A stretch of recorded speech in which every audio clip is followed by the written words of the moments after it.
नमस्कार दोस्तों, knowledge hub classes 9289 में आप सभी दोस्तों का स्वागत है। कैसे हैं दोस्तों? उम्मीद करते हैं कि आप सब अच्छे होंगे। जी दोस्तों, आज हम इंटर क्लास के जो एक चैप्टर है दोस्तों, दो ध्रुवीयता का अंत, यानी कि दो देश था दोस्तों जो पूरी दुनिया में राज करता था, एक रूस और दूसरा अमेरिका। लेकिन इस सोवियत संघ, इसमें एक सोवियत संघ था दोस्तों जो रूस उसमें शामिल था, लेकिन ये सोवियत संघ टूट गया 1991 में। उसके बाद क्या हुआ दोस्तों, आज विस्तार पूर्वक हम जानेंगे। सबसे पहले हम जानेंगे कि दो ध्रुवीयता का अंत कैसे हुआ। जब दो दुनिया में सॉरी बाय मिस्टेक जब दुनिया में दो बड़ी शक्तियां जैसे अमेरिका और सोवियत संघ का प्रभुत्व होता है, उसे दो ध्रुवता कहते हैं। यानी कि दो देश अमेरिका था दोस्तों, दूसरा एक एक पूरी दुनिया में एक संघ बनाया गया था जो कि काफी एक संगठन था, बहुत बड़ा मजबूत संगठन था कहा जाए तो वो था सोवियत संघ। यानी कि अमेरिका के साथ जो है लोहे का एक तरह से खंबा था दोस्तों, तो वो सोवियत संघ था। लेकिन 1991 में जो है उसका अंत हो गया। तो क्या कारण थे उनका अंत होने का दोस्तों, आज विस्तार पूर्वक हम जानेंगे। सबसे पहले दो ध्रुवीयता का अंत कैसे हुआ, तो हम जानेंगे दोस्तों कि 1991 में सोवियत संघ यानी कि उसे यूएसएसआर भी कहते हैं के टूटने से दो ध्रुवीयता का अंत हो गया। इसके बाद दुनिया में सिर्फ एक अमेरिका एक बहुत बड़ी शक्ति रह गया दोस्तों। अमेरिका को सारा पावर चले गया। उसके बाद जो है सोवियत संघ के विघटन के जो कुछ कारण है दोस्तों, क्यों हुआ ऐसा, क्या कारण थे, उसके बारे में भी हम जानने की कोशिश करेंगे। सबसे पहले हम जानेंगे इसका जो है आर्थिक कमजोरी था दोस्तों, उसके बाद राजनीतिक अस्थिरता थी, उसके बाद सुधार नीतियां जैसे कि ग्लासनोस्ट और पेरेस्ट्रोइका, अलग अलग गणराज्यों की स्वतंत्रता की मांग, ये सारे कारण थे दोस्तों। फिर से मैं बता देता हूं आपको, एक तो आर्थिक कमजोरी था दोस्तों, दूसरा राजनीतिक अस्थिरता, उसके बाद सुधार नीतियां में आपको ग्लासनोस्ट और पेरेस्ट्रोइका, अलग अलग गणराज्यों की स्वतंत्रता की मांग, ये सारे कारण थे दोस्तों।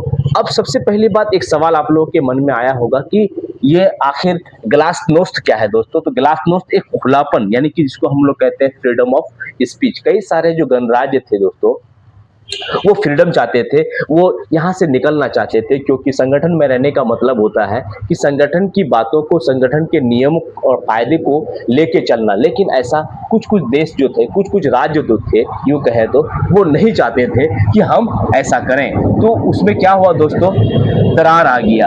और पेरेस्ट्रोइका जो था एक आर्थिक सुधार नीति थी, जो कि क्या कहता है, ये भी एक विघटन होने का एक प्रमुख कारण माना जाता है। कई सारे देशों की जो आर्थिक बोझ हो गई थी, तो इसके एक प्रमुख कारण थे दोस्तों।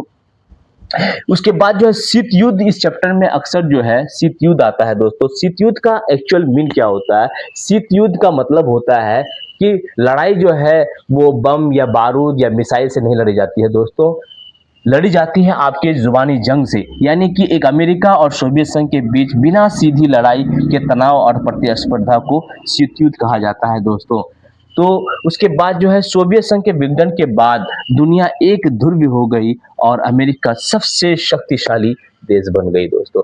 आज भी अमेरिका जो है बहुत बड़ी ताकतवर देश है दोस्तों, पावरफुल, यूं कहें कि पावरफुल देश है। और अमेरिका के पास वो सारी शक्तियां हैं जो कि उसके पास होना चाहिए। और आपका जाके इसके विघटन के बाद, यानी कि सोवियत संघ के विघटन के बाद जो है रूस भी एक बहुत बड़ी शक्तिशाली के रूप में उभर कर आई है दोस्तों।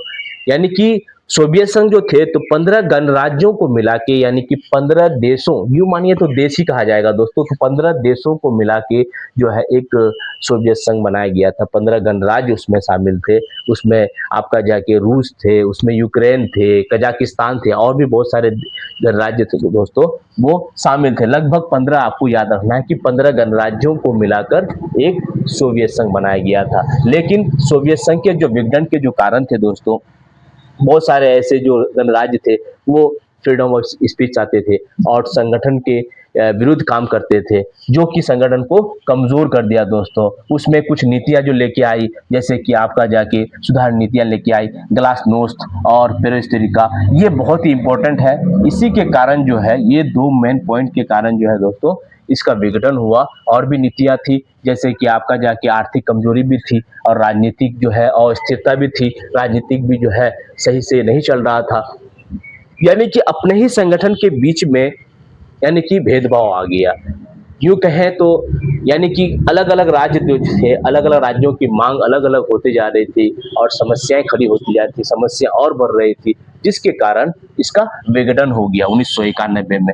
इसके कुछ परिणाम भी हुए, हमारे भारत में भी जो है उसका दुष्प्रभाव हुआ 1991 में। फिर हमारे भारत ने एक नई नीतियां लेके आई, वो आपका जाके जिसे हम एलपीजी कहते हैं, जैसे कि लिबरलाइजेशन लेके आया, उसके बाद प्राइवेटाइजेशन लेके आया, उसके बाद ग्लोबलाइजेशन लेके आया, और एलपीजी ने हमारे देश की अर्थव्यवस्था को बहुत ही हद तक जो है यूं कहे तो मजबूती दिया दोस्तों। तो आगे हम जानेंगे कि दो ध्रुवीयता का अंत। तो आपको सिंपल सी याद रखना है दोस्तों कि इसका जो अंत कैसे हुआ, यानी कि दो बड़ी शक्तियों के बीच एक लड़ाई थी, वो आपका एक अमेरिका के बीच में और दूसरा सोवियत संघ के बीच में। अमेरिका, यूं कहे तो अमेरिका की जीत हुई और सोवियत संघ की हार हो गई, क्योंकि सोवियत संघ इसीलिए हार हुई दोस्तों कि सोवियत संघ टूट गया, अमेरिका अपने जगह में अडिग रहा और वो बहुत बड़ी शक्तिशाली, क्योंकि उस वक्त की अगर बात करें दो ही शक्तिशाली संगठन कहा जाता था, एक अमेरिका को और दूसरा सोवियत संघ को। लेकिन हुआ इसका उल्टा, सोवियत संघ जो है बिखर गया और अमेरिका नहीं बिखरा और अमेरिका एक शक्तिशाली देश बना। शक्ति यानी कि सोवियत संघ विघटन के बाद दुनिया दो ध्रुवीय हो गई, यानी एक ध्रुवीय हो गई, अब दो ध्रुव नहीं रहा, बिल्कुल एक ध्रुव में रह गया और वो अमेरिका सबसे शक्तिशाली देश बन गया। तो यही कुछ पॉइंट्स है दोस्तों, आप लोगों को याद रखना है, ज़्यादा कुछ इस चैप्टर में है भी नहीं बताने के लिए, मेरे ख्याल से आपको इजी वे में याद हो जाएगा। जितनी भी सारी मैं चीज़ें बताया, आपको दो ध्रुवीयता का अंत कब हुआ, तो आपको बोलना है 1991 में हुआ। और सोवियत संघ जो है टूटने के कारण क्या थे, मैंने आपको बता भी दिया, आर्थिक कमजोरी थी, राजनीतिक अस्थिरता थी, सुधार नीतियां जैसे ग्लासनोस्ट और पेरेस्ट्रोइका का अलग अलग गणराज्यों की स्वतंत्रता की मांग थी। हाँ, और ग्लासनोस्ट के बारे में तो मैंने बता ही दिया आप लोगों को कि वो खुलापन चाहता था, पेरेस्ट्रोइका जो था वो आर्थिक सुधार नीति लेके आया था। तो यही सब जो है कारण थे, इसी कारण जो है सोवियत संघ का विघटन हो गया। तो ये वीडियो अगर अच्छा लगा हो दोस्तों तो सब्सक्राइब जरूर कीजिएगा, क्योंकि हमारा चैनल जो है इसी तरह आपको मेन पॉइंट्स के जो है चैप्टर के जो है इंपॉर्टेंट क्वेश्चन विद आंसर देते हैं। आप लोगों को कैसा लगता है कमेंट बॉक्स में राय जरूर दीजिएगा और इसे हो सके तो शेयर जरूर कीजिएगा और सब्सक्राइब करना नहीं भूलिएगा दोस्तों। धन्यवाद।